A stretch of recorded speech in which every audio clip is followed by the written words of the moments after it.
ย์กลางพรรคประชาชนปฏิวัติลาวประธานประเทศพร้อมด้วยท่านสนใจสิพันดอนนายกรัฐมนตรีและก็การนำพรรคหลักคนอื่นๆส่วนคณะประธานจะนำโดยท่านชัยสุนทร บริหารกรรมการกลุ่มกำนันศูนย์กลางพรรคประธานสภาแห่งชาติมีท่านสุนทร ชัญญาจักรท่านเจริญเยียเปาเฮือของประธานสภาแห่งชาติพวกเขาจะตัดเข้าบรรยากาศของกองประชุมสมัยสามัญเทือนที่10ของสภาแห่งชาติสุดที่9จากหอประชุมสภาแห่งชาติ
เชิญพักนั่งลง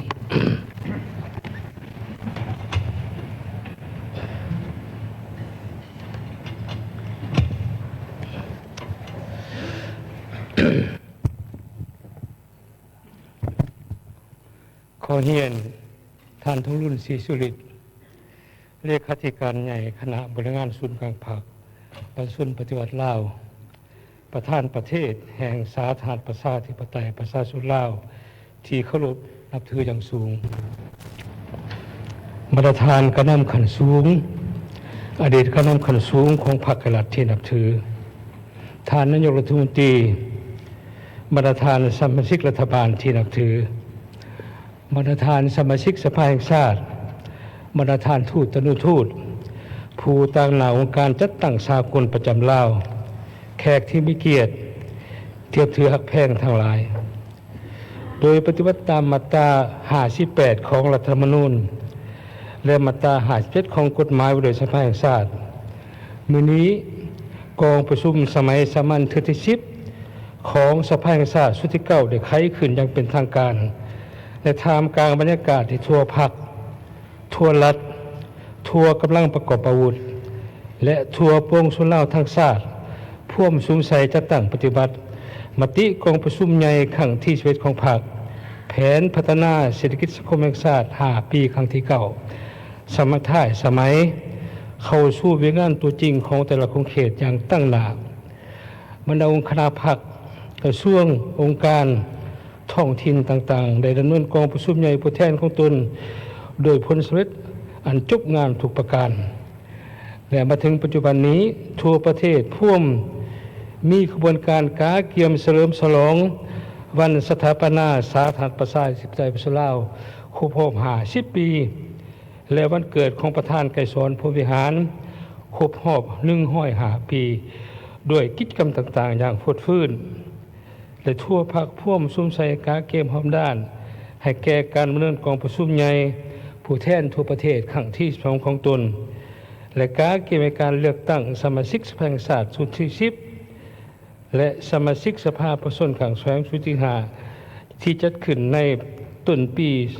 2026นี้ในโอกาสที่มีความหมายความสำคัญนี้กองประชุมมีความภาคภูมิใจและปิติยินดีเป็นอย่างยิ่งที่ได้ต้อนรับท่านทองรุ่นศรีสุริตเลขาธิการใหญ่คณะบริหารงานศูนย์กลางพรรคประธานประเทศแห่งสาธารณรัฐประชาธิปไตยประชาชนลาวให้เกียรติเข้าร่วมกองประชุมครั้งนี้ขอแสดงความขอบคุณส่งเสยอย่างสุดอกสุดใจ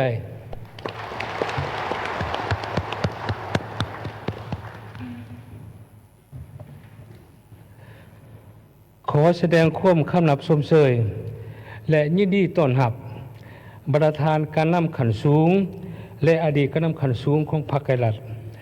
ประธานสมาชิกรัฐบาลผู้ตั้งหน้าองค์การจัดตั้งพรรครัฐศูนย์กลางและเล่าสร้างชาติ สหพันธ์เก่าแห่งชาติลาวองค์การจัดตั้งมาส่วนขันศูนย์กลางบรรดาทูตตนุทูตผู้ตั้งในองค์การจัดตั้งสากลประจำลาวและบรรดาผู้สกุลอุทิสถาบันการศึกษาหัวหน่วยธุรกิจให้เกียรติของกองประชุมในครั้งนี้อย่างสุดอกสุดใจ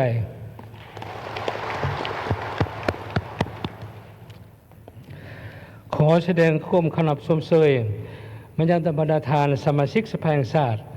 ในฐานะที่เป็นตัวแทนแห่งสิทธิและผลประโยชน์อันชอบธรรมของประชาชนลาวบรรณเผ่าในขอบเขตทุกประเทศไทยเกตเข้าร่วมกองประชุมครั้งนี้อย่างพร้อมเพรียงเฮียงหน้าขอแสดงความตบมือชมเชยบรรดาทานเทียมถือหลักแพงทั้งหลายโดยปฏิบัติตามมาตรา57ของกฎหมายบริษัทแห่งชาติกองประชุมสมัยสามัญที่10เป็นกองประชุมครั้งสุดท้ายของสภาแห่งชาติชุดที่9ซึ่งตลอดระยะ5 ปีผ่านมาถึงว่าสภาพแวดล้อมสากลภาคพื้นได้พันแปรไปอย่างซับซ้อนวองไวซับซ้อนขาดคะเนได้ยากซึ่งส่งผลกระทบโดยกงต่อบรรดาประเทศในโลกรวมทั้งประเทศของพวกเราบวกกับคุ้มยากทางด้านเศรษฐกิจการเงินอยู่ภายในประเทศที่แก่ยาวมาหลายปีที่ได้ส่งผลกระทบต่อการพัฒนาเศรษฐกิจสังคมการดำรงชีวิตของพนักงานรัฐกรทหารตำรวจและประชาชนบรรดาเผ่าแต่ด้วยความเอาใจใส่ประสานสมทบเวียงงานร่วมกันอย่างใกล้ชิดและมีความเอกภาพสูงระหว่างสภาแห่งชาติพรรครัฐบาลองค์การกวดการแห่งรัฐองค์การตรวจสอบแห่งรัฐศาลประชาชนสูงสุดและองค์การอัยการประชาชนสูงสุดและภาคส่วนเกี่ยวข้องอื่นเฮ็ดให้การพัฒนาแนวทางนโยบายของพรรคเป็นรายละเอียดของในการสร้างปรับปรุงกฎหมายมีความลึกซึ้งสอดคล้องกับความเป็นจริงหลายขึ้นการพิจารณาพ้องเอาบรรดาปัญหาสำคัญพื้นฐานของประเทศชาติมีความสอดคล้องกับรัฐธรรมนูญกฎหมายบรรดาปฏิของกองประชุมสภาแห่งชาติได้เป็นนิติกรรมแต่เป็นมนต์อิงในการจัดตั้งปฏิบัติงานต่างนับมือนับมีความศักดิ์สิทธิ์นำผลประโยชน์ตัวจริงมาสู่ประเทศชาติและประชาชนบรรดาเผ่าการติดตามกวดกาของสภาแห่งชาติได้สร้างสติครบกฎหมายให้แก่องค์การจัดตั้งรัฐขันธ์ต่างๆให้มีความเข้มงวดการคุ้มครองบริหารรัฐมีความโปร่งใสนักแน่นและมีประสิทธิผลขึ้นบรรดาทานผู้นำภาครัฐบรรดาทานสมาชิกสภาแห่งชาติแขกภายในและต่างประเทศที่เคารพนับถือทั้งหลายโดยปฏิบัติตามรัฐธรรมนูญและกฎหมายโดยสภาแห่งชาติกองประชุมสมัยสามัญที่10ของสภาแห่งชาติสุดที่9นี้จะได้พิจารณาห้องปัญหาสำคัญพื้นฐานจำนวนหนึ่งดังนี้ 1. บทรายงานของท่านนายกรัฐมนตรีโดยสังเขปเกี่ยวกับการจัดตั้งปฏิบัติแผนพัฒนาเศรษฐกิจสังคม5 ปีครั้งที่9 2021-2025 และแผนการประจำปี 2025 การจัดตั้งปฏิบัติแผนงบประมาณแห่งรัฐ 2021-2025 และประจำปี 2025 แผนเงินตราประจำปี 2025 ห่างแผนพัฒนาสิทธิสังคมแห่งชาติ5 ปีครั้งที่ 10 2026-2030 และแผนประจำปี 2026 ห่างแผนงบประมาณแห่งรัฐ5 ปี 2026-2030 และประจำปี 2026 ห่างแผนเงินตราประจำปี 2026 แผนการจัดแก้งบประมาณแห่งรัฐและหับรายจ่ายวิชาการโครงคะแนนการขันศูนย์กลางท้องถิ่นปี 2025 และเงินเกินแผนปี 2024 2. บทรายงานโดยสังเขปการจัดตั้งปฏิบัติแห่งชาติโดยการแก้ไขความยุ่งยากทางด้านเศรษฐกิจการเงินระยะ5 ปี 2021-2025 และทิศทางในต่อหน้า 3. บทรายงานการจัดตั้งปฏิบัติแห่งชาติโดยการแก้ไขปัญหายาเสพติดในระยะ5 ปี 2021-2025 และทิศทางในต่อหน้า บท 4. บทรายงานการจัดตั้งแผนการดำเนินงาน5 ปี 2021-2025 และแผนประจำปี 2025 ห่างแผนการเคลื่อนงาน5ปี 2026-2030 แผนประจำปี 2026 โครงการกวดสอบแห่งรัฐบทรายงานผลการกวดสอบบทสรุปขาดตัวการจัดตั้งปฏิบัติแผนงบประมาณแห่งรัฐประจำปี 2024 โครงการกวดสอบแห่งรัฐ 5. บทรายงานการจัดตั้งปฏิบัติแผนการเคลื่อนงาน5ปี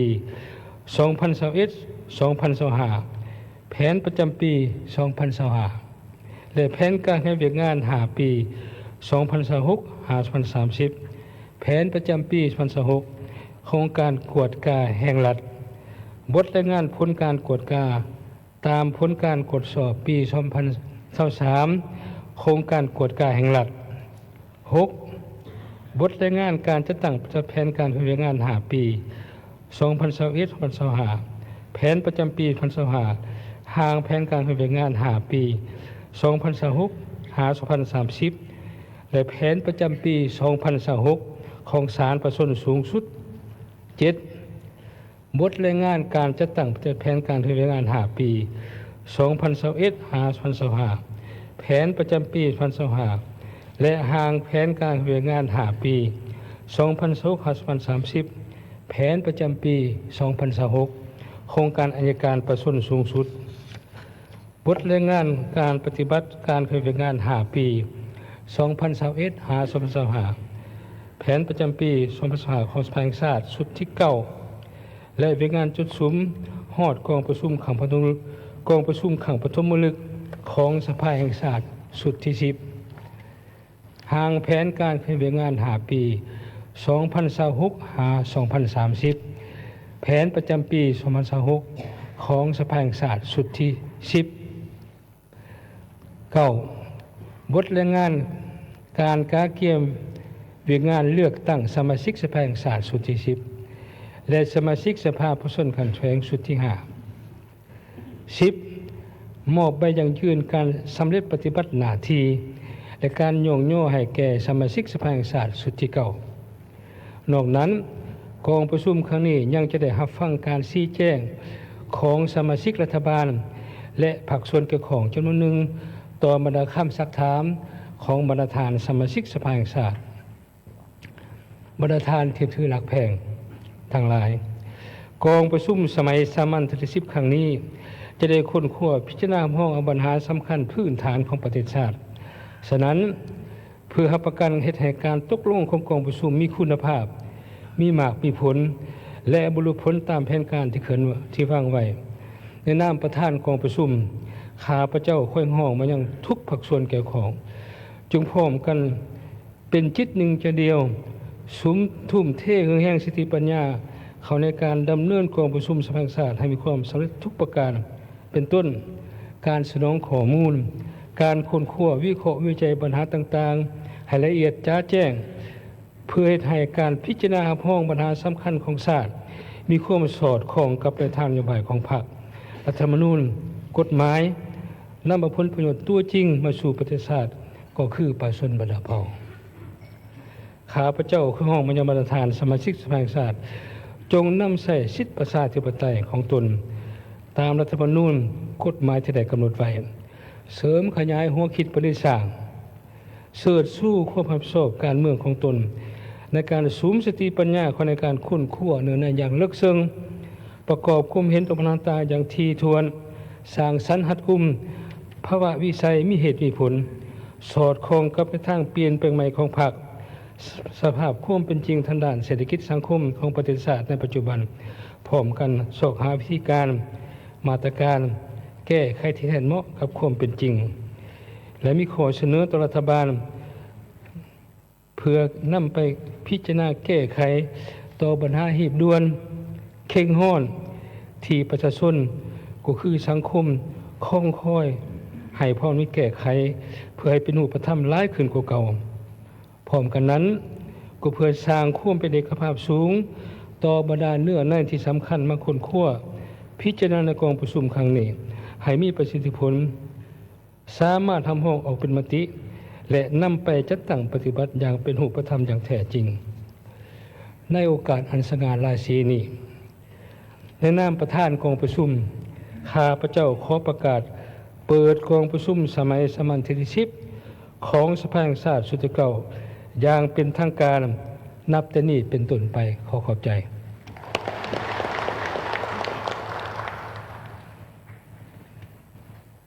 ตามนี่น้องได้ตามเลย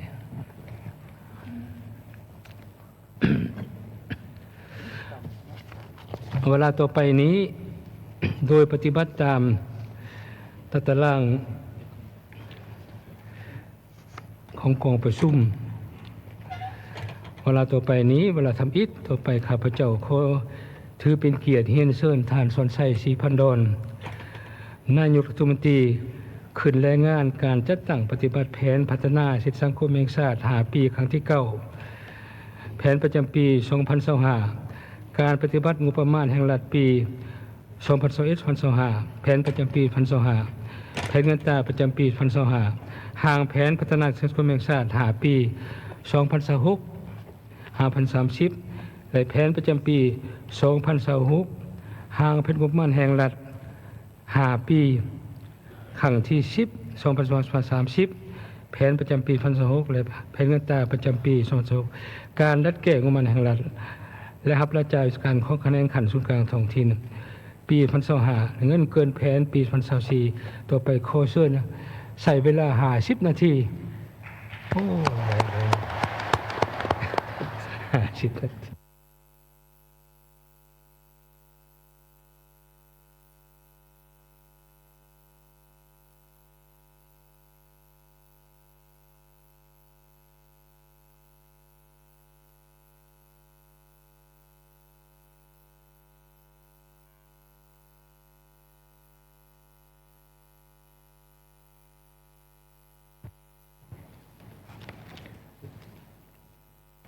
เฮียนฐานทองรุ่นศิษริศเลขาธิการใหญ่คณะบริหารงานส่วนกลางพรรคประธานประเทศแห่งสปป.ลาวที่เคารพและนับถืออย่างสูงท่านชัยสมพรพรหมวิหารประธานสภาแห่งชาติที่เคารพบรรดาทานคณะประธานกองประชุมที่นับถือบรรดาทานการนำพรรครัฐอดีตการนำพรรครัฐสมาชิกสภาแห่งชาติบรรดาทานแขกผู้มีเกียรติทางภายในและต่างประเทศที่นับถือหลักแพงต่างหน้ารัฐบาลข้าพเจ้าขอถือเป็นเกียรติรายงานย่อการจัดตั้งปฏิบัติแผนพัฒนาเศรษฐกิจสังคมแห่งชาติแผนงบประมาณแห่งรัฐแผนเงินตรา5 ปีครั้งที่2021-2025และแผนปี 2025ทิศทางแผนพัฒนาเศรษฐกิจสังคมแห่งชาติ5 ปีครั้งที่10 2026-2030 และแผนปี 2026ต่อกองประชุมสมัยสามัญเทื่อที่10ของสภาแห่งชาติสุดที่เก่าดังนี้เนื้อในย่อของรายงานได้สังรวมผลการจัดตั้งปฏิบัติอย่างงานจุดสุมตามพระบทบาทของรัฐบาลบรรดาคาดหมายที่ได้กำหนดในแผนพัฒนาเศรษฐกิจสังคมแห่งชาติแผนงบประมาณแห่งรัฐแผนเงินตรา5 ปีครั้งที่9บรรดามติของสภาแห่งชาติเป็นต้นมติ153 154เกี่ยวกับการจัดตั้งปฏิบัติแผนพัฒนาเศรษฐกิจสังคมแห่งชาติแผนงบประมาณแผนเงินตราปี2025ติดพันกับการแก้ไขปัญหาเคียงห่อนทางด้านเศรษฐกิจการเงินตามมติตกลงเลขที่19กรมการเมืองส่วนกลางพรรคสำหรับผลการจัดตั้งปฏิบัติบรรดาขาดหมายแผนการ5 ปีและแผนปี2025นั้นได้แจกจ่ายบทรายงานละเอียดให้บรรดาทานแล้วและผลการจัดตั้งปฏิบัติ2 วาระแห่งชาติเป็นทานห้องนายกรัฐมนตรีกระทรวงป้องกันความสงบและทานห้องนายกรัฐมนตรีผู้ชี้นำเรื่องงานเศรษฐกิจและการพัวพันร่วมมือกับต่างประเทศจะได้รายงานเฉพาะตามวาระของกองประชุมต่อไปสำหรับตัวเลขและข้อมูลในรายงานฉบับนี้แม่นำใส่ตัวเลขข้อมูลสรุป5 ปีผ่านมาส่วนการสรุปประจำปี2025แม่นำใส่ตัวเลข10 เดือนและขาดคะแนนเมื่อปีรายละเอียดได้มีบทรายงานของกระทรวงการเงินธนาคารแห่งสปป.ลาวและกระทรวงเกี่ยวข้องในแจกจ่ายให้บรรดาทานไปแล้วบทรายงานของข้าพเจ้าประกอบด้วย3 ภาคที่1ที่ราคาการจัดตั้งปฏิบัติแผนพัฒนาเศรษฐกิจสังคมแห่งชาติแผนงบประมาณแห่งรัฐแผนเงินตรา5 ปีครั้งที่9และแผนปี2025 ภาคที่2ทิศทางแผนพัฒนาเศรษฐกิจสังคมแห่งชาติ5ปีขั้นที่10และแผนปี2026และภาคที่3เป็นข้อเสนอจำนวนหนึ่งสำหรับภาคที่1ก่อนอื่นเมื่อข้าพเจ้าเห็นดีเป็นเอกภาพสูงต่อคำคิดคำเห็นของท่านประธานสภาแห่งชาติในบทกล่าวเปิดกองประชุมที่ได้ตีราคาแจ้งเกี่ยวกับสภาพการสากลและภาคพื้นยังสืบต่อเข่งหอดซับซ้อนและขาดเดาได้ยากนอกนั้นสภาพภัยพิบัติทางธรรมชาติก็เกิดขึ้นอย่างต่อเนื่องซึ่งยังสืบต่อเป็นสิ่งท้าทายและสร้างผลเสียหายต่อชีวิตทรัพย์สินของประชาชนอยู่หลายประเทศเหตุให้สภาพเศรษฐกิจโลกที่มีความยุ่งยากอยู่แล้วนั้นยิ่งสืบต่อเพิ่มความผันผวนและมีผลกระทบเป็นวงกว้างตื้ออีกสำหรับอยู่ประเทศเท่าในระยะ5 ปีผ่านมาแน่นอนว่าบ่สามารถหลีกเลี่ยงผลกระทบจากสภาพดังกล่าวทั้งข้างกงและทางอ้อมบ่หลายก็น้อยนอกจากสภาพของภาคพื้นและสากลและผลกระทบที่สืบเนื่องจากการระบาดของพยาธิโควิด -19 แล้วยังเกิดมีสภาพความยุ่งยากทางด้านเศรษฐกิจการเงินโดยเฉพาะปัญหาภัยเงินเฟ้ออัตราแลกเปลี่ยนเน้นตีแห้งราคาสินค้าเพิ่มขึ้นและปัญหาหนี้สินผลกระทบจากภัยพิบัติทางธรรมชาติหนักหน่วง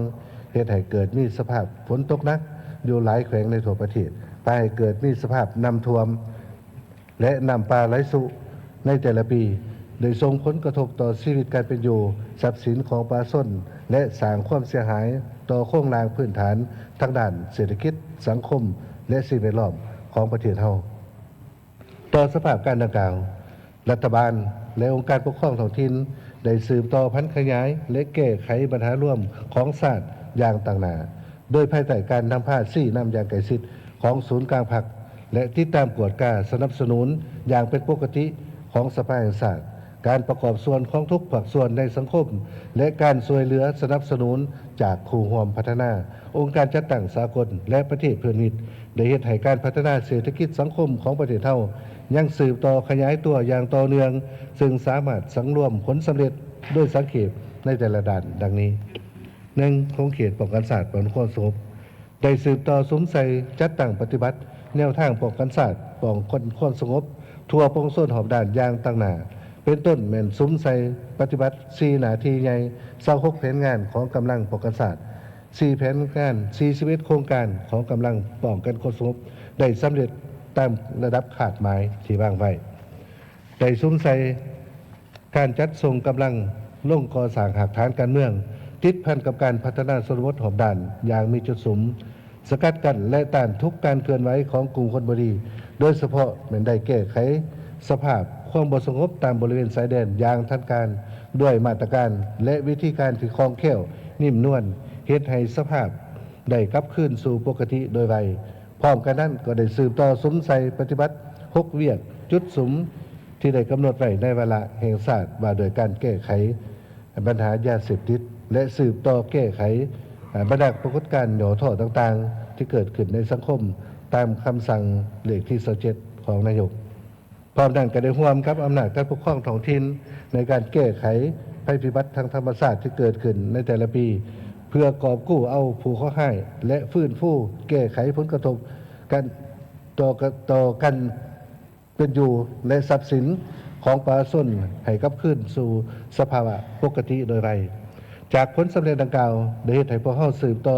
ปกปักรักษาได้อธิปไตยเขตน้ำแดนดินของชาติไว้ได้อย่างมั่นคงการเมืองสืบต่อมีเสถียรภาพอย่างนักแน่นสังคมมีความสงบปลอดภัยและมีความเป็นระเบียบเรียบร้อยโดยพื้นฐาน2ของเขตเศรษฐกิจได้ซุ้มใส่ปฏิบัติบรรดามติสมัย11ของพรรคเป็นต้นแมนปฏิบัติ12เวียกจุดสุมทางด้านเศรษฐกิจตามทิศ4น้ำของกองประชุมศูนย์กลางครบคณะครั้งที่10สมัย11ไปเคียงคู่กับการปฏิบัติบรรดามติของสภาแห่งชาติเกี่ยวกับแผนพัฒนาเศรษฐกิจสังคมแห่งชาติ5ปีครั้งที่9แผนประจำปี2025และบรรดาเวียกจุดสุมของการแก้ไขปัญหาเคียงห่อนทางด้านเศรษฐกิจการเงินตามมติตกลงเลขที่19ของกรมการเมืองสู่การพรรคดังนี้ 1. การขยายตัวทางด้านเศรษฐกิจเดี๋ยวจะใส่ปฏิบัติมาตรการต่างๆเพื่อแก้ไขความยุ่งยากทางด้านเศรษฐกิจการเงินและอยู่แห่งการเติบโตของเศรษฐกิจผ่านการจัดตั้งปฏิบัติตัวจริงเป็นสามารถเฮ็ดให้เศรษฐกิจ สืบต่อขยายตัวตามแผนหาปีกำหนดเฉลี่ยเป็น 4.24 ส่วนห้อยต่อปีสำหรับปี 2025คาดคะเนว่าจะขยายตัวในระดับ 4.8 ส่วนห้อยในนี้คะแนนกสิกรรมขยายตัว 2.9 ส่วนห้อยความเอา 19.4% ของ GDP คะแนนอุตสาหกรรมขยายตัวเฉลี่ย 4.7 ส่วนห้อยความเอา 32.5 ส่วนห้อยของ GDP คะแนนบริการขยายตัว 4.5 ส่วนห้อยความเอา 36.6 ส่วนห้อยของ GDP ภาษีอากรผลิตภัณฑ์สุทธิขยายตัวเฉลี่ย 3.8 ส่วนห้อยความเอา 11.5 ส่วนห้อยของ GDP ปัจจัยต้นต่อที่ซุกอยู่การเติบโตแม้นมาจากการผลิตเสบียงอาหารเพื่อบริโภคภายในและการส่งออกจำนวนหนึ่งการผลิตของคะแนนไฟฟ้าบ่อเฮอุตสาหกรรมปรุงแต่งการขนส่งและการท่องเที่ยวถึงในใดก็ตามเห็นว่าคะแนนบริการและภาษีอากรผลิตภัณฑ์สุทธิอาจบ่บรรลุคาดหมายย้อนได้รับผลกระทบจากสภาพอากาศที่บ่เอื้ออำนวยภัยธรรมชาติผลกระทบต่อเนื่องจากการระบาดของพยาธิโควิด -19 ในระยะผ่านมาซึ่งได้ส่งผลกระทบในทั่วสังคมโดยเฉพาะต่อภาคธุรกิจเหตุให้บ่สามารถดำเนินการเคลื่อนไหวธุรกิจได้อย่างเป็นปกติพร้อมนี้ปัจจัยภายนอกจำนวนหนึ่งมันก็ได้ส่งผลกระทบต่อการเติบโตเศรษฐกิจของเราเป็นต้นเหมือนความผันผวนของสภาพการอยู่ภาคพื้นและสากลการฟื้นตัวช้าของเศรษฐกิจของบางประเทศในภาคพื้นการดัดปรับนโยบายแรงงานของประเทศเพื่อนบ้านและปัญหาความยุ่งยากทางด้านเศรษฐกิจการเงินอยู่ภายในประเทศของเรา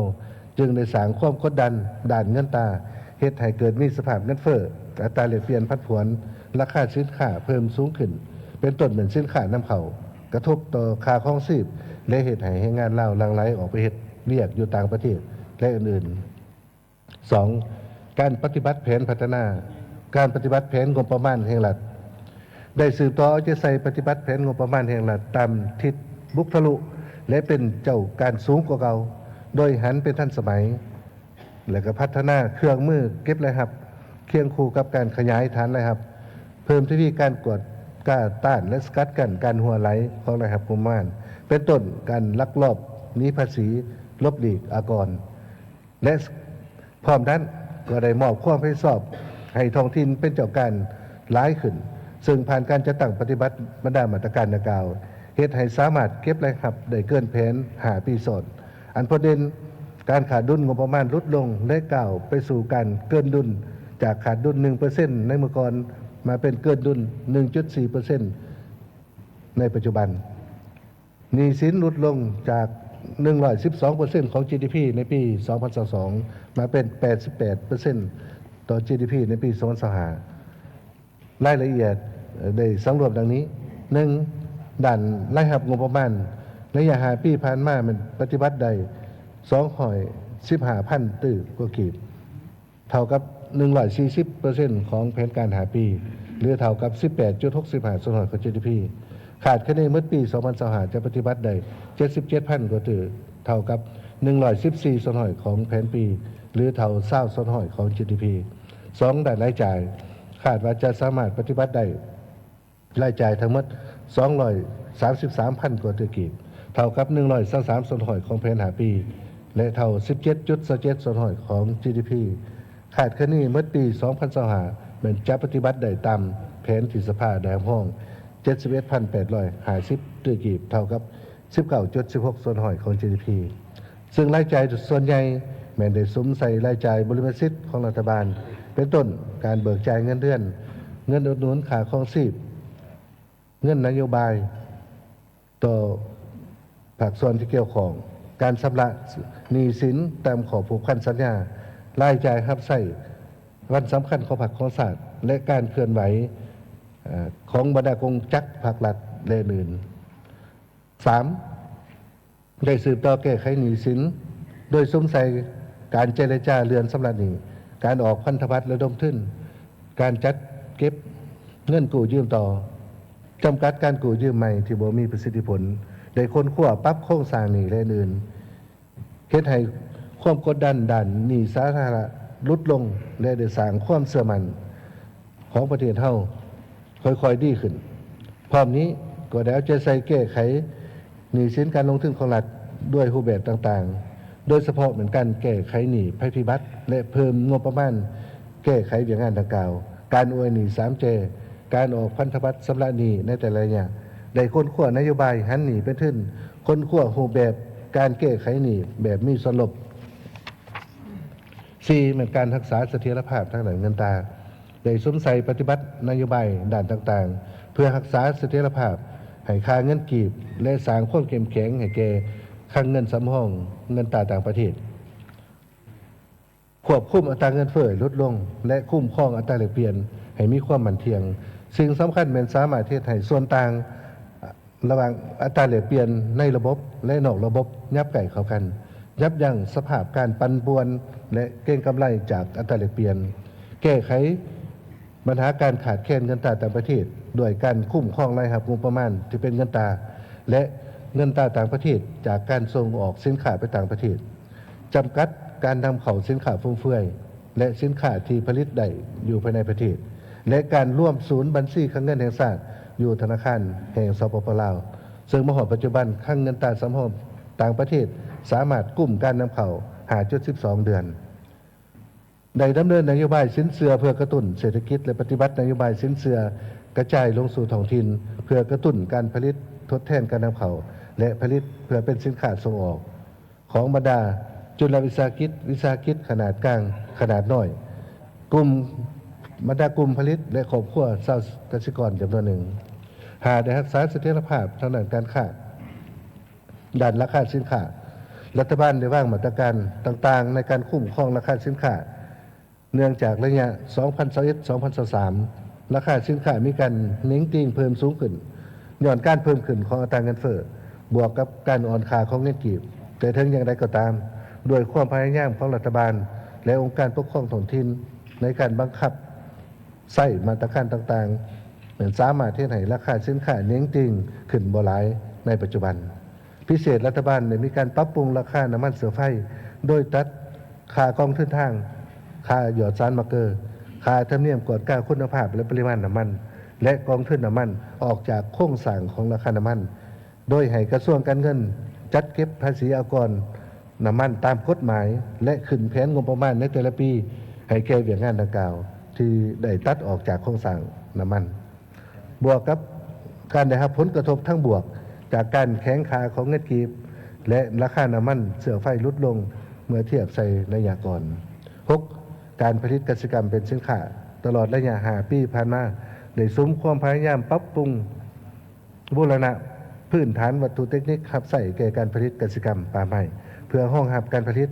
สามารถค้ำประกันเสบียงอาหารโดยพื้นฐานและมีส่วนส่งออกจำนวนหนึ่งในนี้การผลิตข้าวเปลือกปฏิบัติได้ 18.9 ล้านต้น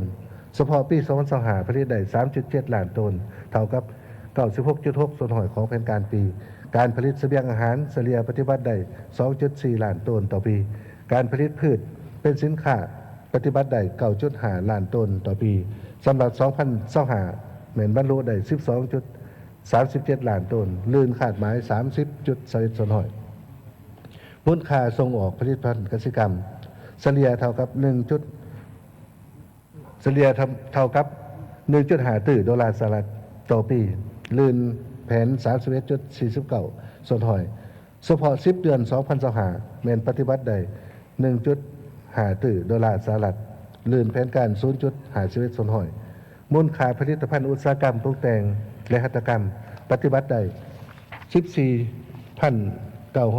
14,961 ตื้อกีบเท่ากับ 76.22 ส่วนหอยของแผนการเพิ่มขึ้น 11.58 ส่วนหอย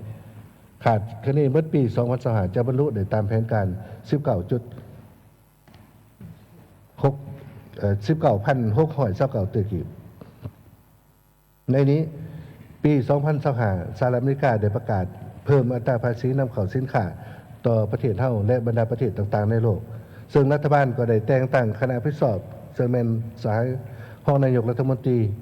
ผู้ชี้นำของเขตเศรษฐกิจและการพัวพันร่วมมือกับต่างประเทศเป็นหัวหน้าคณะเพื่อประเมินผลและกำหนดทิศทางมาตรการแก้ไขปัจจุบันมันอยู่ในกระบวนการเจรจาสัญญา2 ฝ่ายเพื่อลดอัตราภาษีลง7ด้านการลงทุนเหมือนได้ซุ้มใส่ ระดมทุนทั่วสังคม เขาได้การลงทุนโดยได้ปรับปรุงกงจักรที่รับผิดชอบและนโยบายกลไกขั้นตอนการอนุญาตและระเบียบการคุ้มครองให้กระทัดลงเรียนและว่องไวกว่าเก่าใน5 ปีผ่านมาสามารถระดมทุนทั่วสังคมได้342,000ตื้อกีบเท่ากับ167ส่วนหอยของแผน5 ปีในนี้การลงทุนจากงบประมาณของรัฐภายในปฏิบัติได้2,080 ตื้อกีบเท่ากับ96ส่วนหอยของแผน5 ปีสำหรับ10 เดือน2025แม่นบรรลุได้3,924 ตื้อกีบเท่ากับ57ส่วนหอยของแผนการลงทุนของรัฐจาก ODA ปฏิบัติได้54,493 ตื้อกีบเท่ากับ146ส่วนหอยของแผน5 ปีเฉพาะ2025ปฏิบัติได้ 7,000 กว่าตื้อกีบเท่ากับ 38.77 ส่วนหอยของแผนการและการลงทุนของภาคเอกชนภายในและต่างประเทศปฏิบัติได้ 266,494 ตื้อกีบเท่ากับ266ส่วนหอยของแผน5 ปีเฉพาะ10 เดือน2025แม้ได้อนุญาตลงทุนมีมูลค่า 5.1 ตื้อดอลลาร์สหรัฐเห็นว่ามีท่าเอียงเพิ่มขึ้น 8. การคุ้มครองโครงการบ่อแห่ได้ซุ้มใส่พัฒนาแขนงบ่อแห่ตามแผนการที่ได้กำหนดไว้พิเศษแม้ได้จัดตั้งปฏิบัติโครงการทดลองตามวาระแห่งชาติว่าโดยการแก้ไขปัญหาความยุ่งยากทางด้านเศรษฐกิจการเงินในระยะ3 ปีผ่านมาสามารถสร้างรายรับได้ทั้งหมด5,024 ล้านดอลลาร์สหรัฐหรือเท่ากับ61,939 ตื้อกีบเท่ากับ14 ส่วนหอยของแผนการผลิตแห่ถาดทั้งหมดปฏิบัติได้169,000 ตื้อกีบเท่ากับ202 ส่วนหอยของแผนการ5 ปีการจำหน่ายแห่ถาดทั้งหมดอยู่ภายในและต่างประเทศปฏิบัติได้ 13,370 ล้านดอลลาร์เท่ากับ160.39 ของแผน5 ปีสำหรับ10 เดือน2025แม้นสามารถผลิตแห่ถาดได้ 36,175 ตื้อกีบเท่ากับ104 ส่วนหอยของแผนการและก็เพิ่มขึ้น5 ส่วนหอยเทียบใส่ระยะเดียวของปีผ่านมาคาดว่าเมื่อปีจะปฏิบัติได้ 44,833 ตื้อกีบเท่ากับ129 ส่วนหอยของแผนการเดี๋ยวเอาใจใส่คุ้มครองและติดตามกฎการโครงการแห่ถาดที่ได้อนุมัติผ่านมาโดยได้พิจารณาโครงการพัฒนาแห่ถาดโดยเฉพาะโครงการใหม่และซุ้มใส่กวดกาประเมินผลบรรดาโครงการแห่ถาดที่รัฐบาลได้อนุมัติผ่านมาให้ได้สำเร็จเป็นส่วนใหญ่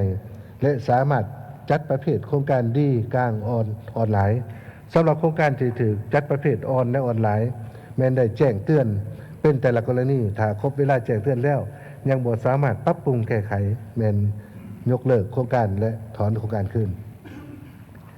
ได้หันบรรดาโครงการแห่ถาดแบบทดลองไปสู่กลไกปกติตามกฎหมายและระเบียบการและพัฒนาแห่ถาดเข้าสู่โรงรถโดยกำหนดให้มีการก่อสร้างโรงงานปรุงแต่งเป็นผลิตภัณฑ์สำเร็จรูปเครื่องสำเร็จรูปเป็นสินส่วนประกอบ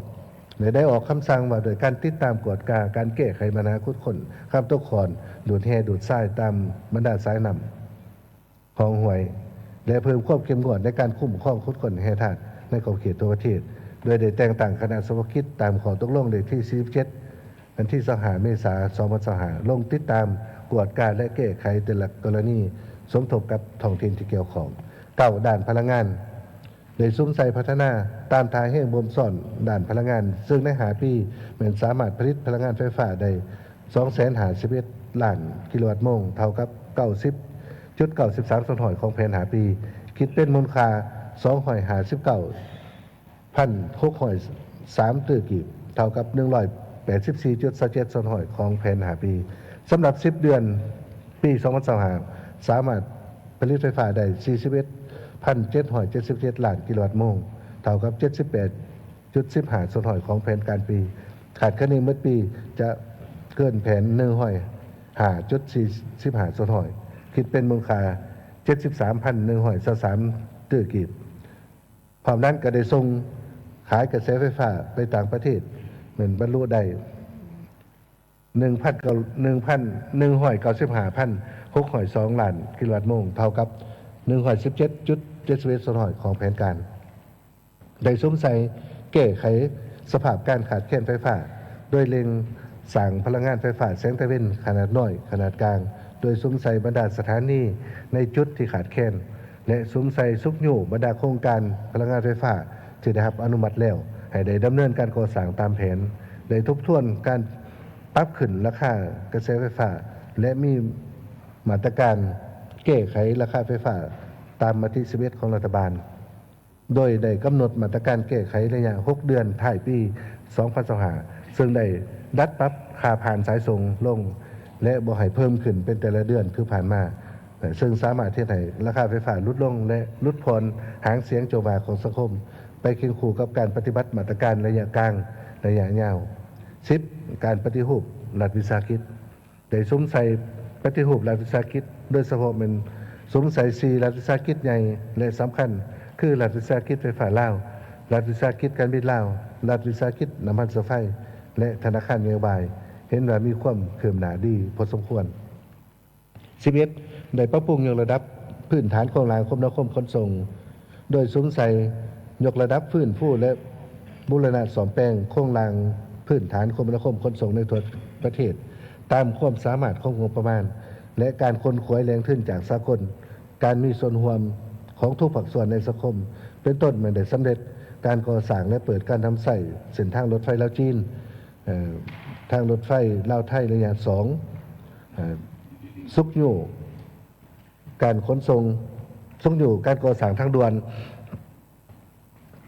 ทางรถไฟที่ได้เส้นในมยูกับผู้พัฒนาทางด่วนและทางรถไฟเป็นต้นเป็นทางด่วนลาวจีน22 23 24ทางด่วนA3หน่วยทรายบ่อเตนทางด่วนเวียงจันทร์ฮานอยทางรถไฟเวียงจันทร์ท่าแขกวงอ่างและการบริการทางเรือสากลลาวเวียดนามวงอ่างได้ซุ่มใส่ฟื้นฟูเส้นทางสายหลักที่เป็นทางหลวงอนุภาคพื้นและเส้นทางหลวงอาเซียนที่ได้รับทุนจากบรรดาครูร่วมพัฒนาใน5 ปีผ่านมาสามารถยกระดับเส้นทางได้433.89 กิโลเมตรเท่ากับ 80.7 ส่วนหอยของแผน5 ปีพร้อมนี้ก็ได้ออกนโยบายส่งเสริมการก่อสร้างซ่อมแปลงฟื้นฟูเส้นทางในระยะใหม่ตามมติตกลงของสภาแห่งชาติเลขที่165มติเลข10ของรัฐบาลแจ้งการ24370ของกระทรวงโยธาธิการและขนส่งปัจจุบันกำลังสวมใส่จัดตั้งปฏิบัติทางหลวงแห่งชาติสายหลักโดยมอบให้องค์การปกครองท้องถิ่นเป็นเจ้าการในการจัดตั้งปฏิบัติตัวจริงได้สำเร็จการก่อสร้างขัวขามน้ำคลอง2 แห่งขัวมิตรภาพลาวไทยแห่งที่5ปากสันบึงกาฬและขัวน้ำคลองก่อนตื้นหอยแก้วแข็งบ่อแก้วเดี๋ยวจะใส่ก่อสร้างโครงการกันเจือนตามแคมแม่น้ำคลองน้ำเหืองที่เป็นชายแดนระหว่างประเทศและแม่น้ำสาขาได้ปรับปรุงฟื้นฟูและบำรุงรักษาระบบสนามบินและสิ่งอำนวยความสะดวกต่างๆพิเศษเป็นได้เปิดการบริการทำใส่สนามบินภายในอยู่น้องข้างแขวงหัวพันปี2023และสนามบินสากลแห่งที่5เมืองต้นเพิ่งแขวงบ่อแก้วในปี2024และอื่นใน5 ปีผ่านมาสามารถขนส่งสินค้าได้59.2 ล้านตันเท่ากับ130 กว่าส่วนหอยของแผน5 ปีเฉพาะปี2025มันขาดแค่นี้ปฏิบัติได้ 15.5 ล้านตันเท่ากับ103 ส่วนหอยของแผนการปีอันพ้นเด่นแม้นการบริการขนส่งทางรถไฟลาวจีนลาวไทยสามารถปฏิบัติได้ 16 ล้านตันและการขนส่งโดยสารปฏิบัติได้ 11.75 ล้านเท่าคน 12 การขึ้นทะเบียนออกใบตาดินนับแต่ปี2021ฮอดเดือน10 2025ได้ขึ้นทะเบียนออกใบตาดิน 740,000 กว่าตนเท่ากับ 46 ส่วนหอยของแผนการสำหรับ10 เดือน2025ปฏิบัติได้ 139,000 กว่าตนเท่ากับ 46.35 ส่วนหอยของแผนการได้สำเร็จการวัดแทกที่ดินล่อถาวใบใต้ดินจำนวน 47,000 กว่าตอนดำเนินการหันระบบคุ้มครองที่ดินเป็นทันสมัยโดยสำเร็จการสแกนข้อมูลจำนวนที่ดินจากระบบเจียเป็นระบบดิจิตอลได้ 430,000 ตอนการแก้ไขผลการตรวจสอบได้ซุ่มใส่ปฏิบัติผลการตรวจสอบของการตรวจการแห่งรัฐในแต่ละของเขตโดยเฉพาะเป็น ของเขตงบประมาณบรรดาหัวหน่วยงบประมาณแต่ละขันทั้งศูนย์กลางและท้องถิ่นที่มีเงินในบัญชีเราถานี่ต้องครับจากสวยสากร นี่ต้องรับจากทรัพย์สินนี่ต้องรับอื่นๆและได้แก้ไขผลการตรวจสอบโดยมอบเงินเข้างบประมาณแห่งรัฐจำนวน 3,335 ตื้อกว่ากีบโดยการจดทับจดจ่ายจำนวน172,000.51 ตื้อกีบได้เก็บกู้และมอบกับงบประมาณ 1,693.35 ตื้อกีบนอกนั้นยังได้ซุ้มใส่แก้ไขบรรดาโครงการเงินกู้ยืมและเงินช่วยเหลือหลาในของเขตธนาคารของเขตวิสาหกิจรัฐลงทุนและอื่นประเภทที่3เหมือนกันเคลื่อนไหวในของเขตวัฒนธรรมสังคม 1. เวียงงานศึกษาและกีฬาโดยซุ้มใส่ปรับปรุงคุณภาพการศึกษาปรับปรุงหลักสูตรรูปแบบการเรียนการสอนยกระดับความสามารถของครูอาจารย์ความนี้ก็ได้สืบต่อปฏิบัติและนโยบายและมาตรการในการแก้ไขปัญหาการขาดแคลนครูสอนการปราการเรียนและส่งเสริมการเข้าเรียนวิชาชีพตามมติ09ของรัฐบาลในปี2025ได้บรรจุครูอาสาสมัครเพื่อได้รับเงินอุดหนุนจากรัฐบาล 4,234 คนและเขาเป็นรัฐกรได้ 4,000 คนสังรวมแล้วการแก้ไขปัญหาขาดคู่การแก้ไขปัญหาขาดคู่โดยเฉพาะเป็นการแก้ไขปัญหาคู่อาสาสมัครแม่นได้สำเร็จโดยพื้นฐานได้ปรับปรุงหลักสูตรสามัญศึกษาตามกฎหมายว่าด้วยการศึกษาฉบับปรับปรุงโดยกำหนดปรับปรุงหลักสูตรระบบสายสามัญศึกษา6+3+3สั้นประถมมี6มัธยมต้น3และมัธยมปลาย3และคาดว่าจะเริ่มจะตั้งปฏิบัติในศุกร์เฮียน 2018-2029 ได้สำเร็จการประกาศใส่ยุทธศาสตร์การพัฒนาวิทยาศาสตร์เทคโนโลยีนวัตกรรมแห่งศาสตร์ 2016-2040 และก็ได้ส่งเสริมมวลชนทุกเพศวัยเข้าร่วมการฮัดการงานบริหารและการเล่นกีฬาเพิ่มจาก30 สนห้อยในปี 2020มาเป็น50 สนห้อยในปี 2025และได้สำเร็จการจัดงานมหกรรมกีฬาแห่งศาสตร์อยู่ครั้งที่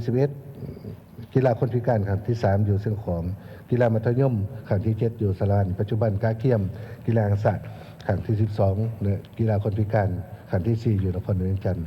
พร้อมนั้นก็ได้ซุกอยู่ส่งเสริม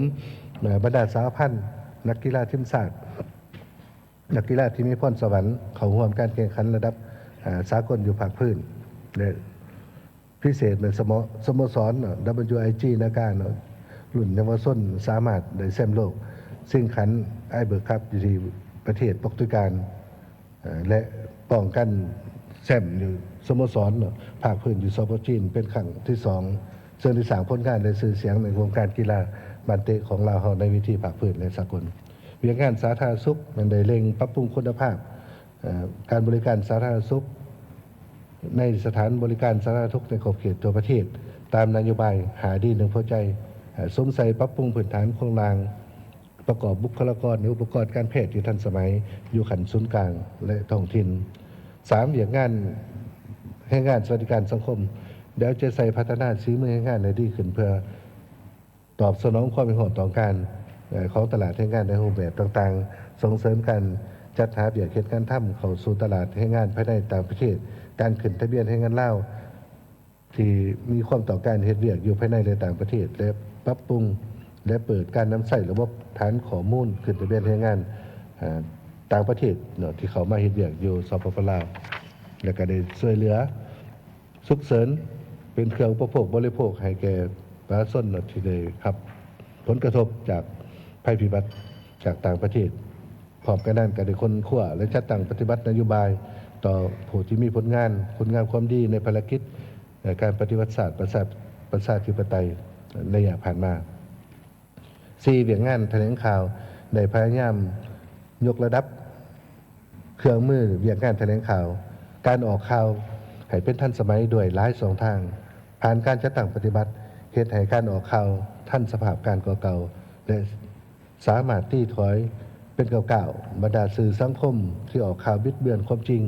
สร้างความปั่นป่วนในสังคมใส่หายภายสีและทับถมตนจี้ผักหลัดของเฮายันใดซุ้มใส่ปรับปรุงในก่อสร้างบรรดาพื้นฐานโครงสร้างที่จะเป็นในเขตชนบททางไกลส่งดีเหยียบตามชายแดน และสุมใส่พัฒนาชนบทใหม่ติดพันกับการแก้ไขความทุกข์ยากของประชาชนตามความสามารถตัวจริงของงบประมาณของรัฐ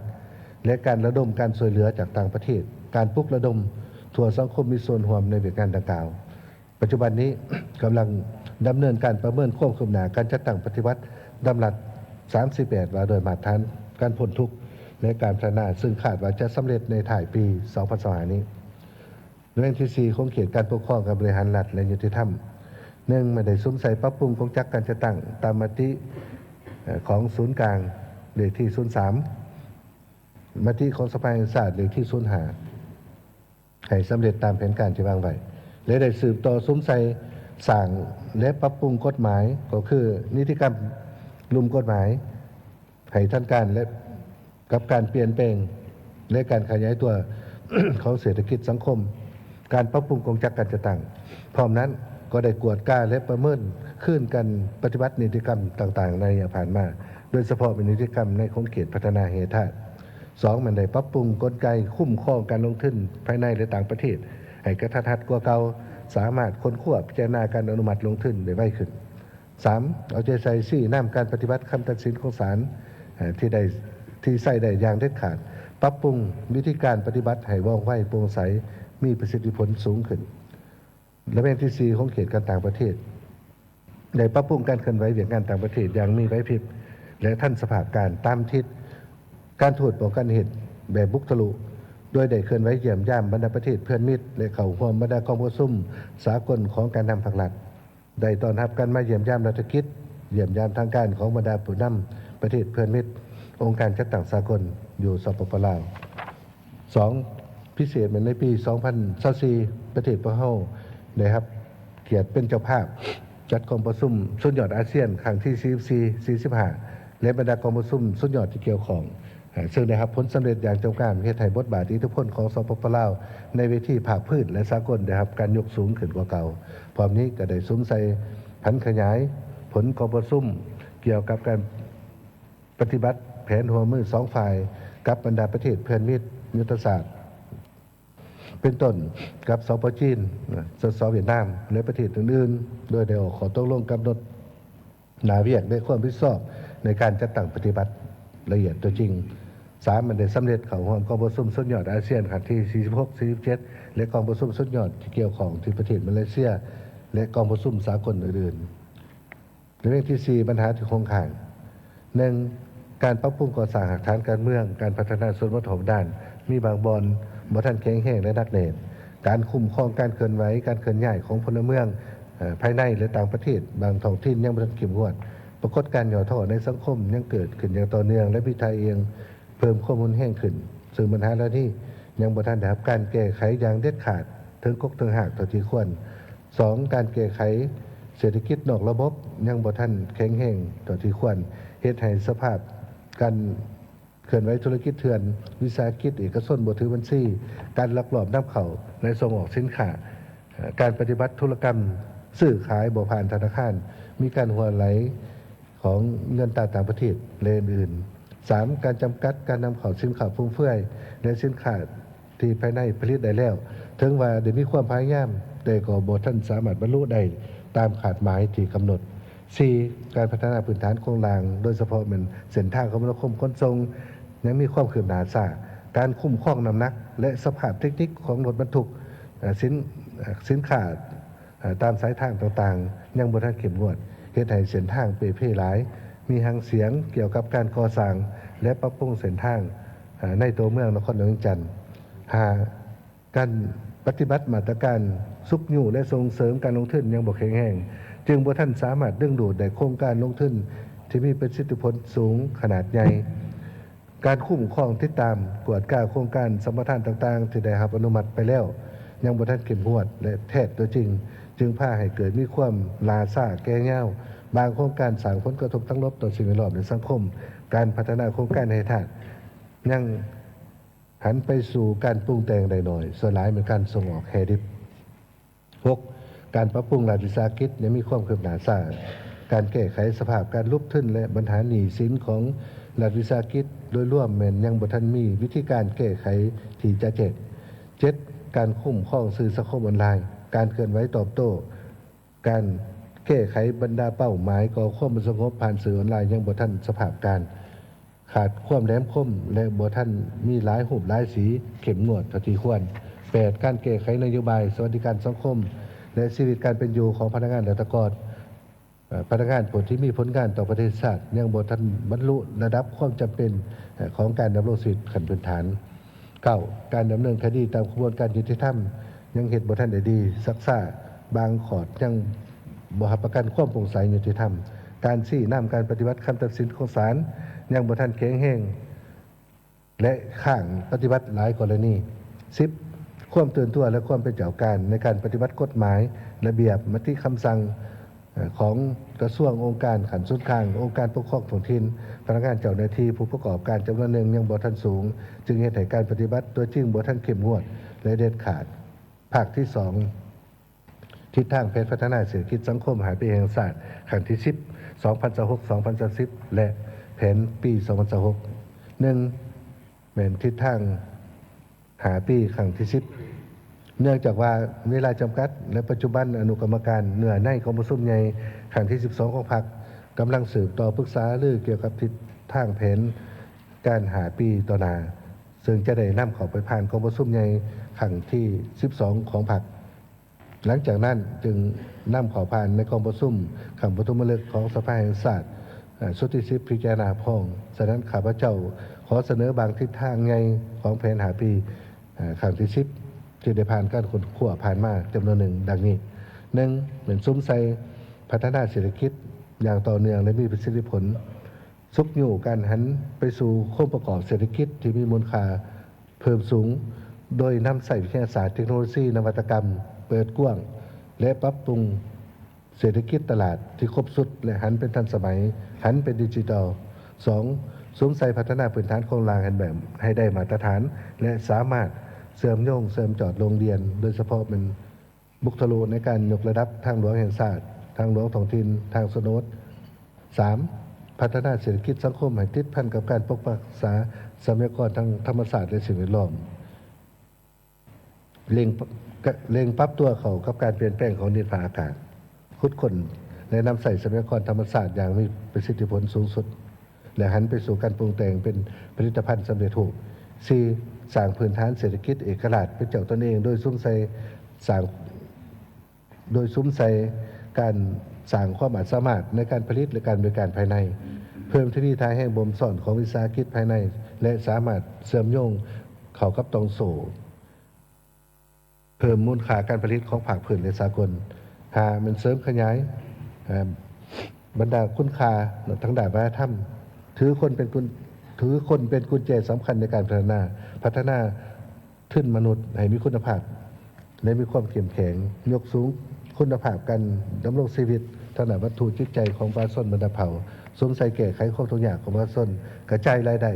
ให้ทั่วสังคม6พัฒนาเขตจุดซุ้มบรรดาเขตแค้นที่มีทางแห่งบ่มสอนและเป็นกำลังแห่งซุกอยู่การพัฒนากว้างขวางออกในทั่วประเทศและเรื่องที่2ทิศทางแผนเวียกจุดซุ้มในการพัฒนาเศรษฐกิจสังคมปี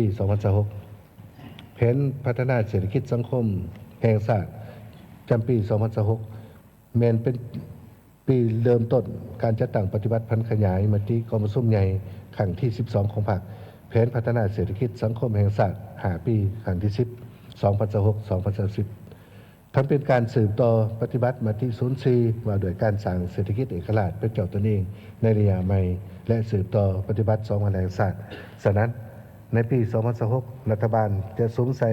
ปฏิบัติเรื่องงานจุดสุมจำนวนหนึ่งดังนี้ 1. ด่านป้องกันศาสตร์ 1. สวมใส่สืบต่อรับประกันเสถียรภาพการเมืองอย่างนักแน่นให้สังคมมีความสงบสุขจัดตั้งปฏิบัติเรื่องงานป้องกันศาสตร์บนโคศกตามแผนที่ได้กำหนดไว้ 2. เอาใจใส่จัดตั้งปฏิบัติยุทธศาสตร์ก่อสร้างหลักฐานการเมืองพัฒนาชนบทหอบด้านโดยสวมใส่หับประกันให้ประเทศชาติมีความสงบแก้ไขบรรดาปรากฏการณ์หย่อท่อในสังคมเอาใจใส่กวดกาพื้นที่และจุดขามลอยโดยเฉพาะบริเวณชายแดนระหว่างประเทศ 2. ด้านเศรษฐกิจ 1. คุ้มครองเศรษฐกิจมหาภาคให้มีเสถียรภาพโดยสวมใส่สืบต่อปฏิบัติมติ04ว่าโดยการสร้างเศรษฐกิจเอกราชเป็นเจ้าตนเอง สวมใส่แก้ไขปัญหาเคียงห่อนทางด้านเศรษฐกิจซุกอยู่การเก็บรายรับให้เพิ่มขึ้น โดยการเก็บรายรับให้ครบถ้วนและนำใส่เครื่องมือทันสมัยในการคุ้มครองรายรับรายจ่ายปรับปรุงกลไกคุ้มครองรายจ่ายให้มีประสิทธิผลติดพันกับนโยบายประหยัดและต้านการฟุ่มเฟือย 2. สู่ส่วนเก็บรายรับงบประมาณ 2026 ให้ได้บ่รุษ20%ของ GDP ตามคิดสอจโดยสมใส่สั่งนโยบายซุกยู่ส่งเสริมให้ข้อหน่วยรายรับใหม่เพิ่มขึ้น และยู่การหันเป็นทันสมัยในการจัดเก็บรายรับจากฐานรายรับที่มีแล้วให้ครบถ้วนและแข็งแรงกว่าเก่า 3. นั่นสืบต่อดำเนินนโยบายผสมผสานโดยการสืบต่อปฏิบัตินโยบายเครื่องมือด้านเงินตราให้ครบถ้วนสืบต่อประเมินและทบทวนขึ้นอัตราดอกเบี้ยพื้นฐานของธนาคารแห่งสปป.ลาวอัตราส่วนเงินแห่ฝากบังคับให้มีวิทยาศาสตร์และสอดคล้องกับแต่ละระยะควบคุมปริมาณเงิน M2 ให้สมคู่กับการขยายตัวทางด้านเศรษฐกิจและสอดคล้องกับนโยบายเงินตรา 4. เน้นสืบต่อปฏิบัติอัตราแลกเปลี่ยนตามกลไกตลาดที่มีการคุ้มครองดัชสมของรัฐเป็นต้นเหมือนการปรับปรุงพัฒนาตลาดซื้อขายเงินตราผ่านอิเล็กทรอนิกส์พร้อมทั้งกวดก้าธนาคารธุรกิจที่เฮ็ดธุรกรรมซื้อขายเงินตราต่างประเทศกวดก้าการดำเนินงานของตลาดซื้อขายผ่านอิเล็กทรอนิกส์ตามระเบียบการที่กำหนดไว้หาคุ้มครองแหล่งเงินตราต่างประเทศเข้าสู่ระบบธนาคารให้ร้ายขึ้นโฆษณาส่งเสริมการนำใส่เงินกีบเพื่อปลุกระดมให้สังคมยกสูงคุณค่าเงินกีบนำใส่กลไกสกุลเงินท้องถิ่นในการสำหรับสร้างสินค้าและบริการอยู่สปป.ลาวกับบรรดาประเทศอ้อมข้างและคู่ค้า 6. ปรับปรุงสภาพแวดล้อมการลงทุนภายในของต่างประเทศให้มีความสะดวกกระดาษว่องไวกว่าเก่า 7. สืบต่อซุกอยู่เศรษฐกิจให้ขยายตัวตามแขนงเศรษฐกิจไปแหลม 8. เหมือนส่งเสริมพัฒนาจุลวิสาหกิจขนาดน้อยขนาดกลางให้เข้มแข็งโดยการปฏิบัตินโยบายสินเชื่อเพื่อกระตุ้นเศรษฐกิจและกระจายแรงทุนและนำใส่กองทุนต่างๆให้มีประสิทธิผล 9. เหมือนสืบต่อปฏิบัติปรับปรุงรัฐวิสาหกิจให้เข้มแข็งและส่งเสริมกลุ่มการผลิตของปลาส้นเศรษฐกิจหัวมือของภาคส่วนต่างๆและพัฒนาเศรษฐกิจดิจิทัลให้ขยายตัวดีขึ้น 10. เหมือนปรับปรุงบรรดาเส้นทางคมนาคมทางบกทางล่างทางน้ำทางอากาศตามแนวทางเศรษฐกิจต่างๆ 11. ยกระดับพื้นฐานโครงสร้างคมนาคมให้ได้มาตรฐานสากลสามารถเสริมโยงภาคพื้นสากลซุกยู่ส่งเสริมการพัฒนาอุตสาหกรรมดิจิทัลคนขั้วนำใส่เทคโนโลยีระดับสูง 3. ทางด้านวัฒนธรรมเป็น 1. คนขั้วนโยบายในการส่งเสริมการเข้าเรียนปรับปรุงคุณภาพการเรียนการสอนในการเกี่ยมจัดตั้งการปฏิบัติหลักสูตรของระบบสามัญศึกษาตามกฎหมายกำหนด 2. สมใส่ปรับปรุงพื้นฐานโครงสร้างด้านสาธารณสุขทางศูนย์กลางและท้องถิ่นส่งเสริมสุขภาพแม่และเด็กเรื่องการกองทุนประกันสังคมประกันสุขภาพเรื่องงานซักวัคซีนและอื่น 3. สืบต่อนำใส่กำลังแห่งทั่วสังคมเขาในการพัฒนากำลังแห่งงานที่มีฝีมือเข้าสู่ตลาดแห่งงานในภายในต่างประเทศสืบต่อพัฒนาระบบข้อมูลข่าวสารตลาดแห่งงาน 4. เอาใจใส่ปฏิบัตินโยบายต่อผู้ที่มีผลงานคุณงามความดีต่อภารกิจปฏิบัติศาสตร์ประชาธิปไตยและสืบต่อขยายตารางป้องกันปกป้องทางสังคมให้มีอัตราการปกคุมหลายขึ้น สืบต่อปฏิบัติอย่างงานแถลงข่าวให้มีความว่องไวทันสมัยปรับปรุงสื่อต่างๆให้มีความหลากหลาย 6. สืบต่อส่งเสริมการท่องเที่ยวให้เข้าสู่ถึงกลุ่มตลาดเป้าหมายสมทบแทนกับทุกภาคส่วนของรัฐและเอกชนในทั่วสังคม 7. สุมใส่พัฒนาชนบทแก้ไขความทุกข์ยากอยู่บรรดาจุดสุมจัดสรรภูมิลำเนาอาชีพคงที่ของรัฐบาลและท้องถิ่นโดยเฉพาะเป็นเขตทางใกล้ศอกดีและเขตพื้นฐานการปฏิบัติในเมื่อก่อน 4. ด้านการปกครองบริหารรัฐเป็นสืบต่อปรับปรุงการบริหารรัฐให้มีคนทันสมัยกระทัดว่องไวโดยการปรับปรุงกองจักรและพระบทบาทของบรรดากระทรวงองค์การในท้องถิ่นตามทิศ3 สาง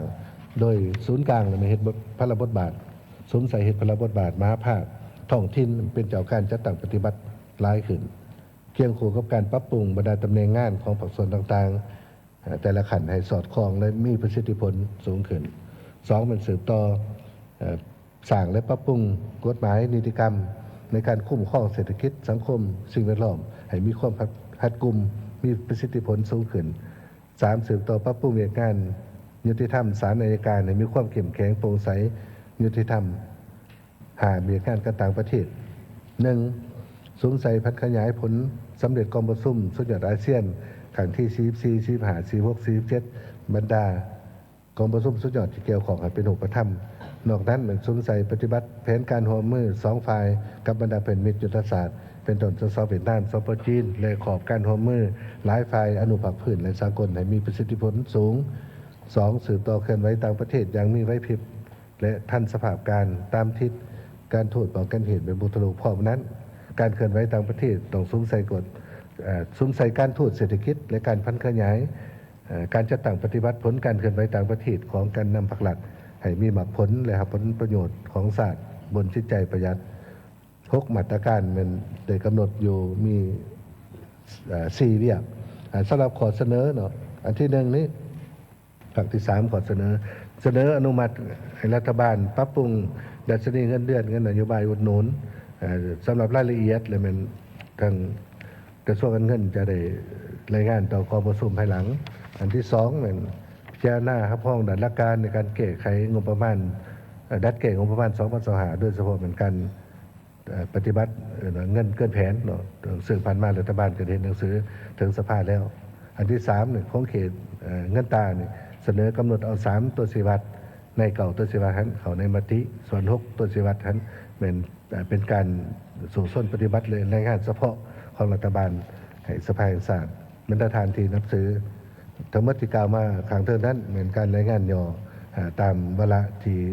สภาได้มอบหมายอีกตัวหนึ่งในนามต่างหากรัฐบาลข้าพเจ้าขอถือโอกาสอันสง่าราศีนี้ขอบใจ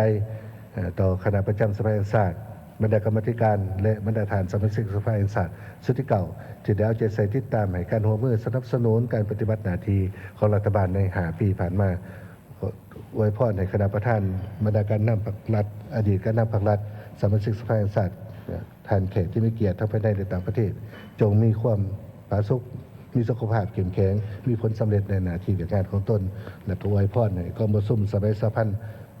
ของสภาแห่งชาติเทื่อที่10สุดที่9จงประสบผลสำเร็จอย่างจบงามขอแสดงความขอบใจ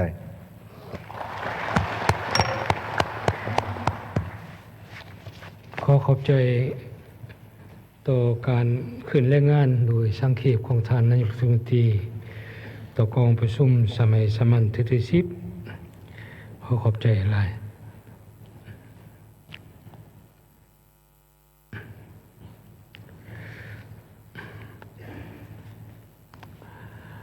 ในเวลาต่อไปนี้พวกเราจะได้ฟังการประกอบความคิดความเห็นของผู้ต่างหน้าคณะประจำสภาแห่งชาติต่อไปข้าพเจ้าขอเชิญท่านสมมาตรพลเสนาห้องประธานสภาแห่งชาติต่างหน้าคณะประจำสภาแห่งชาติขึ้นประกอบความคิดความเห็นต่อบทรายงานของรัฐบาลขอเชิญใช้เวลา30 นาที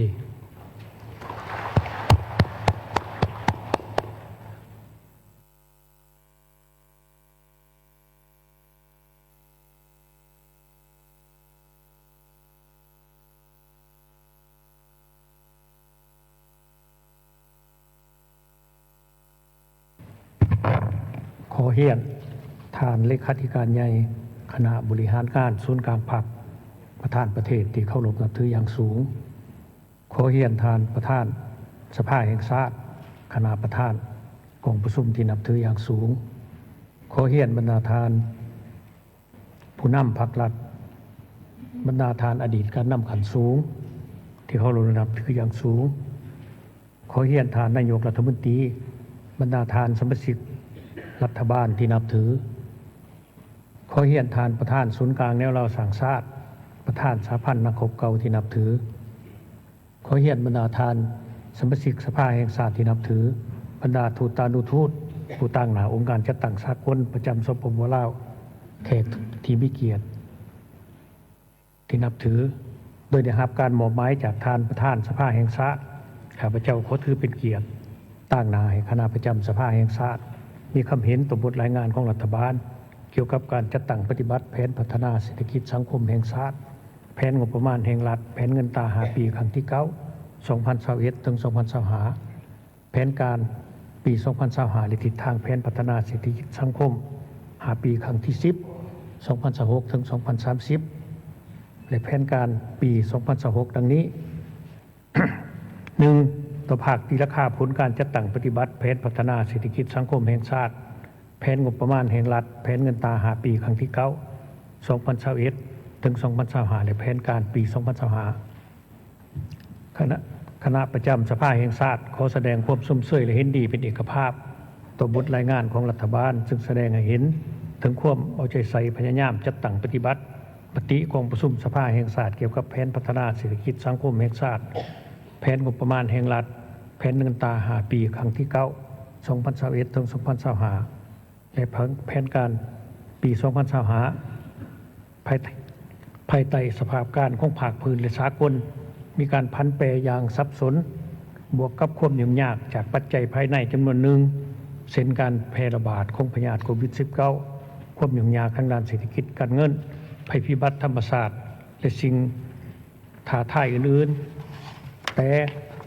ภายใต้การนำพาสีน้ำอย่างใกล้ชิดของกรมการเมืองศูนย์กลางพรรคและการติดตามสุขอยู่ของสภาแห่งชาติต่อการจัดตั้งปฏิบัติแผนการดังกล่าวในระยะผ่านมารัฐบาลสามารถสังรวมได้ผลสำเร็จที่ผลเด่นบางด้านดังนี้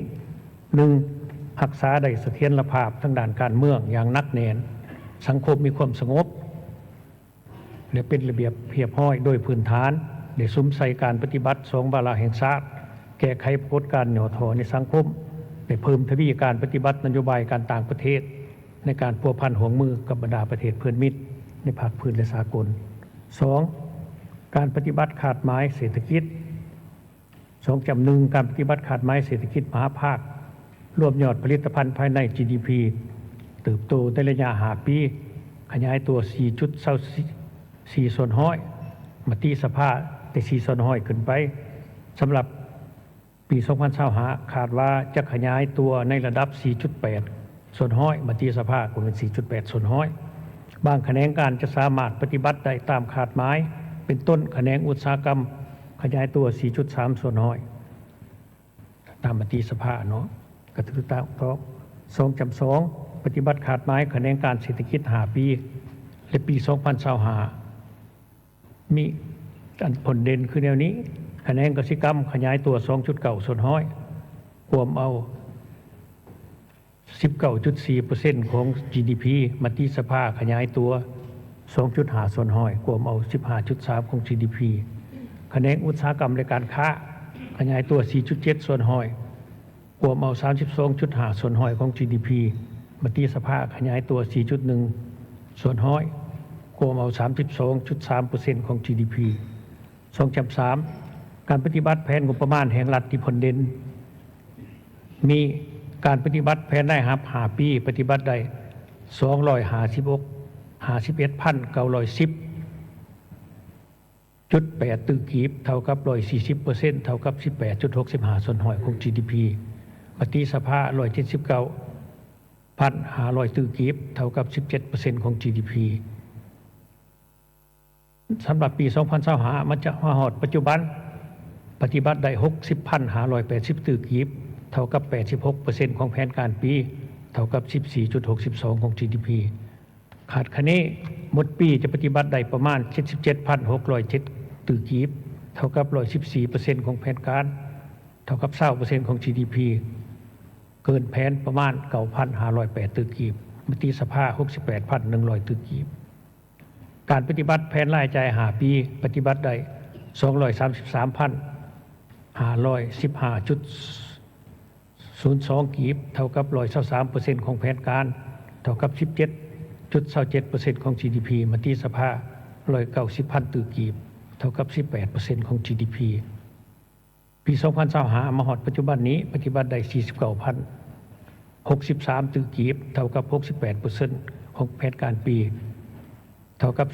12.5% ของ GDP คาดคะเนหมดปีจะปฏิบัติได้ตามแผนการที่สภาแห่งชาติรับรองการปฏิบัติแผนดุลเดียงงบประมาณ5ปีปฏิบัติได้เกินดุล 1.4% ของ GDP ปี 2025คาดว่าจะปฏิบัติได้ตามมติสภาคือ 1% ของ GDP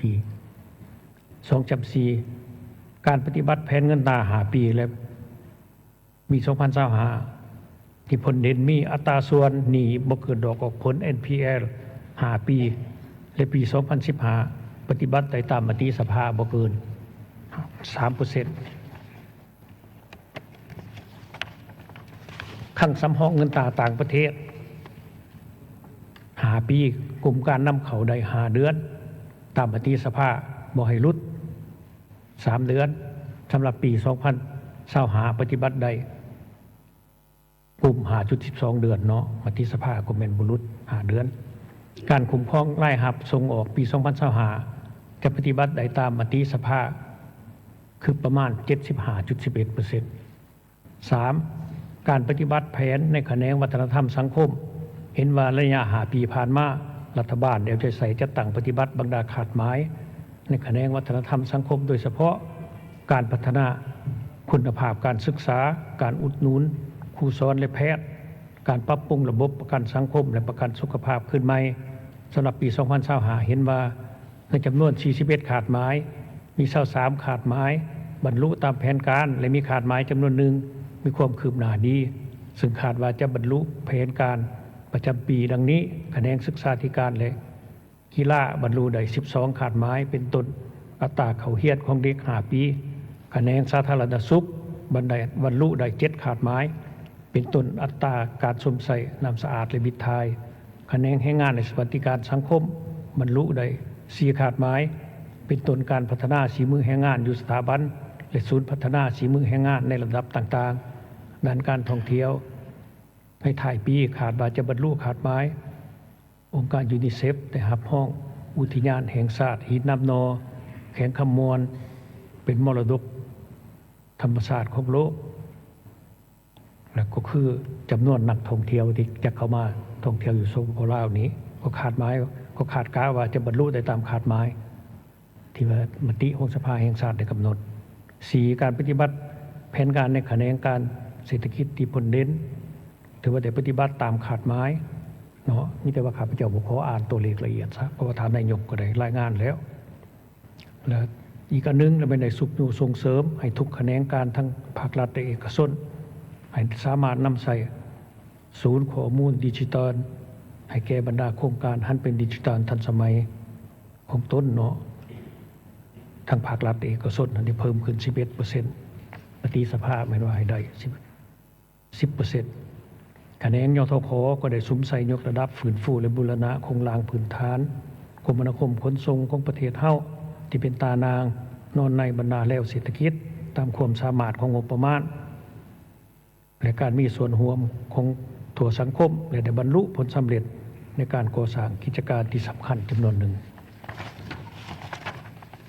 ไปเคียงคู่กับผลสำเร็จที่ผลเด่นดังกล่าวคณะประจำสภาแห่งชาติก็เป็นเอกภาพต่อการตีราคาคอคบค้างและบรรดาสาเหตุตามบทรายงานของรัฐบาลถึงอย่างไรก็ตามผ่านการติดตามของคณะประจำสภาแห่งชาติ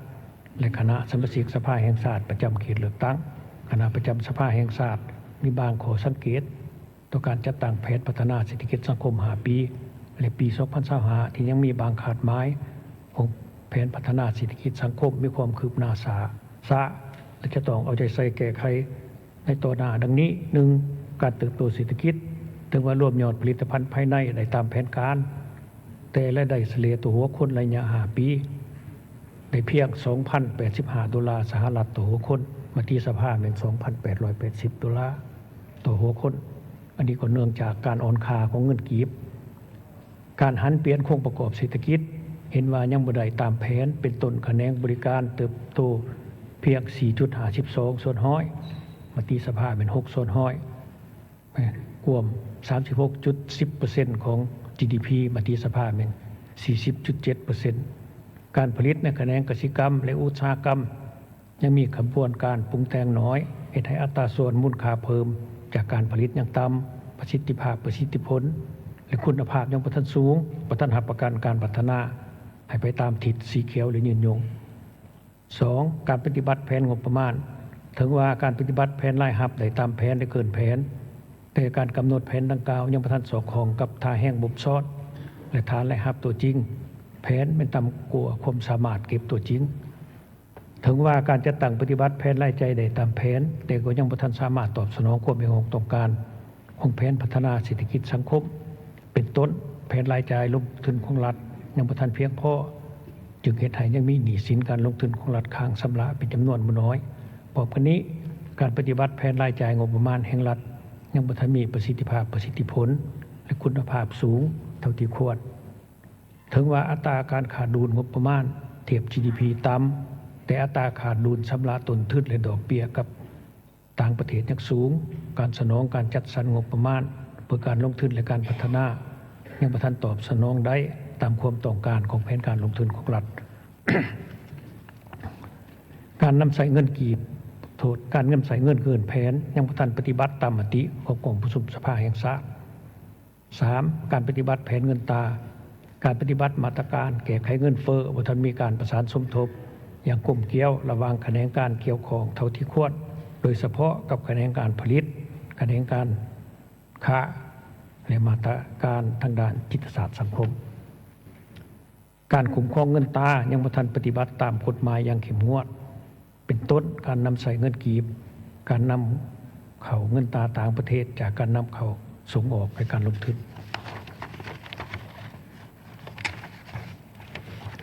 อัตราส่วน การปล่อยสินเชื่อสมเทียบกับ GDP เห็นว่ายังต่ำเมื่อเทียบกับอัตราส่วนเงินฝากเทียบใส่ GDP 4. การปฏิบัติแผนพัฒนาวัฒนธรรมสังคมการปฏิบัติบางขาดหมายในโครงเขตวัฒนธรรมสังคมบ่สามารถบรรลุตามแผนเป็นต้นอัตราการเข้าเรียนใหม่รวมป .5 และม .4 อัตราจบชั้นประถมและการประลาการเรียนของนักเรียนชั้นมัธยมอัตราเด็กน้อยลุ่ม5 ปีที่มีน้ำหนักและล่วงสูงบ่ได้มาตรฐานอัตราการเกิดลูกมีแพทย์ช่วยการตอบสนองงบประมาณในกองทุนประกันสุขภาพยังบ่เพียงพอการปฏิบัตินโยบายต่อผู้ที่มีผลงานและคุณงามความดีต่อภารกิจปฏิบัติศาสตร์ประชาธิปไตยการปกปักรักษาสิ่งแวดล้อมเพื่อส่งเสริมการท่องเที่ยวและการแก้ไขปรากฏการณ์โยโทยังเฮ็ดบ่ทันได้ดี การปฏิบัติแผนพัฒนาแขนงทรัพยากรธรรมชาติและสิ่งแวดล้อมการคุ้มครองน้ำใช้ทรัพยากรธรรมชาติเป็นต้นแห่ธาตุเห็นว่ายังบ่ทันมีประสิทธิภาพและประสิทธิผลเท่าที่ควรและส่งผลกระทบทางลบต่อสิ่งแวดล้อมในสังคมถึงแม้ว่ารัฐบาลก็ได้มีความพยายามแก้ไขแต่ยังมีหลายปัญหาที่ยังคงค้างการปฏิบัติขาดหมายออกใบตาดินยังมีความคืบหน้าน้อยเทียบใส่มติของสภาแห่งชาติการลงทุนของรัฐเพื่อป้องกันผลประโยชน์จากธรรมชาติอย่างจำกัดเป็นต้นการลงทุนป้องกันเขตน้ำดินแดนของประเทศชาติที่ถูกน้ำซ้อเจือนอยู่เขตชายแดนธรรมชาติอยู่หลายแขวงยังบ่เพียงพอรักษายังบ่ทันรับประกันคุณภาพได้ 6. การปฏิบัติ ขาดหมายบริหารรัฐการปฏิบัติขาดหมายปฏิบัติคำตัดสินของศาลเทียบใส่มติกองประชุมสภาแห่งชาติในแผน5 ปี 2021 ถึง 2025 ได้กำหนดให้ได้ 80% ของจำนวนคดีที่ตัดสินใส่ได้อย่างเด็ดขาดแต่การจัดตั้งปฏิบัติได้เพียงแต่ 14% สรุปรวมแล้วขอคงค้างที่เสนอให้รัฐบาลสืบต่อปฏิบัติเป็นต้นสืบต่อปฏิบัติขาดหมายที่ติดพันกับการแก้ไขความยุ่งยากทางด้านเศรษฐกิจยกสูงชีวิตการเป็นอยู่ของประชาชนการแก้ไขกฎการย่อท้อของสังคมความยุติธรรมของสังคมโดยเฉพาะการปฏิบัติกฎหมายให้มีผลศักดิ์สิทธิ์เป็นต้นการปฏิบัติคำตัดสินของศาลได้ดังเด็ดขาดให้ได้หลายขึ้น